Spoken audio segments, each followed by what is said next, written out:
Right guys, we're going to have a quick recap on tree diagrams. Sometimes these are partially drawn for you in the exam. Sometimes they'll just say draw a tree diagram. So you need to know it both ways. I've just put ones in to draw from scratch because that's the slightly trickier ones. If they're already drawn for you, you're just putting a number in. Okay, so you've got Tina's got 2 bags of sweets, bag A and bag B. There's 5 yellow counters and 7 green in bag A. There's 2 yellow and 4 green in bag B. She's going to take a random counter from each bag. We want to draw a probability tree to represent this. So our 2 events are bag A and bag B, which means when we do our sections, these 2 are going to be the outcomes for bag A. And then when you draw the second set, which is repeated, these are going to be your outcomes. And I realised I wrote that a bit small for bag B. So bag B is this side. Okay, so in bag A, you could have yellow or green. In bag B, it was yellow or green, and then repeated yellow or green. Remember, it's repeated because these are the outcomes if you choose yellow the first time, whereas these are the outcomes if you choose green the first time.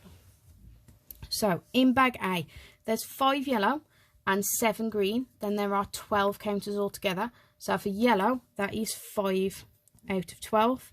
For green, that is 7 out of 12. Remember, this will only ever be a fraction or a decimal. Okay, you shouldn't be working with whole numbers in a probability tree. Okay, do not confuse it with a frequency one. Right, on the second one, there's 2 yellow counters and 4 green. So yellow is 2 out of 6 because there's 6 items altogether. Green is 4 out of 6.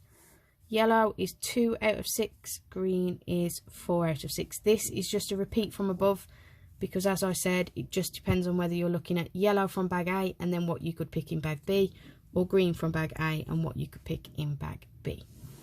So we want to work out the probability that Tina chooses 2 different colours. So remember, when we label probability, we've got probability of, and then she could get yellow the first time and green the second. That would give me 2 different colours. Or she could pick green the first time and yellow the second, again giving me 2 different colours. So what we've got is when you go along branches, you multiply. So yellow first and then green is these 2. So I've got 5/12 times by 4/6. Green and then yellow is 7/12 times 2/6. Okay, and remember, when you multiply fractions straight across the top, straight across the bottom. 5 times 4 is 20. 12 times 6, well, 10 times 6 is 60. 2 times 6 is 12, so you've got 72.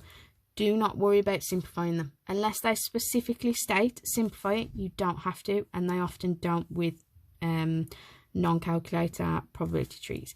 You've got 7 times 2 is 14. 12 times 6 is 72. Okay, you should end up with a denominator the same on both. And then because you've ended up with more than one answer, we're going to add them together. So 20 add 14 is 34. Bottom number stays as 72. That is my probability of choosing 2 different colours. Okay, next one, you've got Paul either walks to work or travels by bus. On any day, the probability that he travels by bus is 4/7.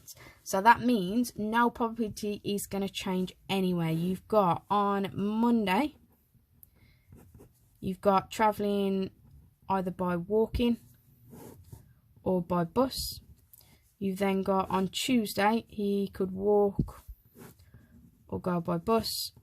On Tuesday, he could walk or go by bus. So these ones are Tuesday's results. Okay, so these 2 outcomes talk about Monday.